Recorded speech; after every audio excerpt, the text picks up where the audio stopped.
sorry about that. Somebody has actually welded in the front end of a Jeep into this frame. So I've looked at these welds. I don't really think that they're all that good. And so this is actually a Jeep axle. I think these are out of like a J10 or a J20. I would probably guess that they're a J10 because they're a 5-lug pattern.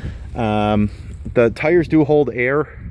However, I would not recommend going any distance with them other than just to put them up on a trailer. The wheel arches are actually in pretty good shape. They do have some surface rust on them, you know, but they do have a lot to work with. These on the blue truck, these are not factory. These are actually somebody has taken. The owner that owned this truck previous to me had owned it for 40 years. It was his daily driver.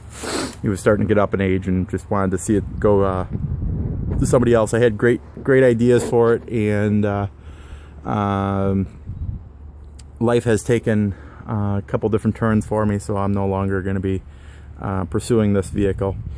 But these actual arches are cut out of some front fenders. I actually like the look of this. I thought that originally when I bought the truck that this was actually the style of a 4-wheel drive truck and this was the style of a 2-wheel drive truck. But later on in research I realized that 2-wheel drive trucks and 4-wheel drive trucks both had that flat fender side on it. So I think that's a neat look. Also, he hot rodded it up a little bit, put 2 sets of lights in the back here. It does have a lot of spare parts for it, and some of the parts are extremely rare. Everything's kind of thrown in here right now, but I do have a spare radiator for it, a heater core. These are actually the jump seats. They would go for 2nd row and for 3rd row, and then I believe that's the passenger side. That might even be the driver's seat. That might be the driver's seat there. I do not have the mounting plate for the where it mounts to the floor though anymore. Oh, here's the other instrument cluster. I've got a squirrel cage in there for you. I believe I got a starter and some other miscellaneous stuff in here too for it. I've got a lot of stuff that I just don't even recall what's in there. Basically, the previous owner had about 3 or 4 of these over the years, and he's basically sliced and diced them and made them into this vehicle here.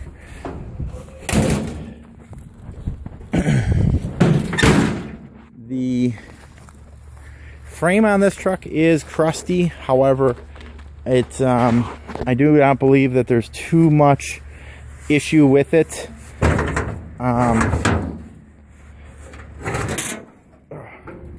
Here is the engine bay. I do actually have a another steering gearbox for it. The battery is not included with this, nor is the coil there. There is an electric fuel pump here that's not included.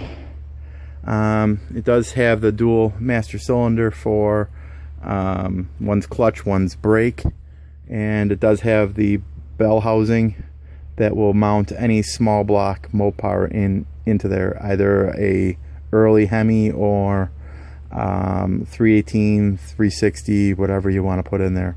I do have, I believe, a flywheel. I might have a flywheel. I take that back. I might have a flywheel for it. But whatever parts I do have that are spares, they go along with this auction. So I'm going to take you back and show you what other parts I do have. So I will be back momentarily.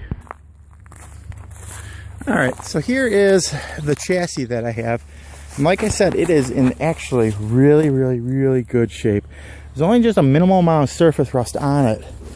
And it does have a factory original style front and rear bumper that are in phenomenal shape for the age of them.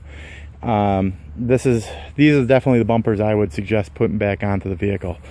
I do have 2 hoods.